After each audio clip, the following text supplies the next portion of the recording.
2 power 25 plus 2 power 26 plus 2 power 27 is divisible by. இது வந்து எதால வகுப்படும் அப்படினா வந்து கேட்டிருக்காங்க. ஓகே. இப்போ முதல்ல பாருங்க 2 power 25. இதான் நமக்கு வந்து காமனா சின்ன வேல்யூவா இருக்கு. மிச்சம்லாம் இதை விட 2 power 26 பெருசு, மிச்சம்லாம் பெருசு. அப்ப இதை நம்ம வந்து காமனா வெளியே வந்து எடுத்துருவோம். 2 power 25 வெளியே எடுத்துட்டோம் அப்படின்னா இங்க நமக்கு என்ன ஆயிரும்? 2 power 0 வந்து ஆயிரும். அதாவது எனிதிங் பவர் 0. எந்த நம்பருக்கு வந்து பவர்ல 0 இருந்தாலும் இது வந்து 1 அப்படிங்கிற மாதிரி ஆயிரும். ஓகே. அடுத்து இது வந்து 2 power 25 வெளியே எடுத்துட்டோம் அப்படின்னா 2 power 1.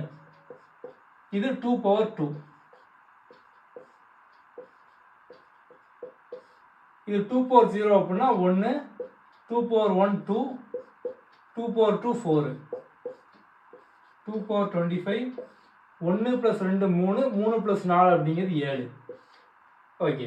இப்போ இந்த ஆப்ஷனில் பாருங்க, இப்போ நமக்கு வந்து ஆப்ஷன் 2 3 5 7 கொடுத்துருக்காங்க. எது வந்து நமக்கு வந்து வகுப்படும் முடியாத கேட்டிருக்காங்க. ஸோ இங்கே வந்து 7 அப்படிங்கிறது வந்து இருக்கு.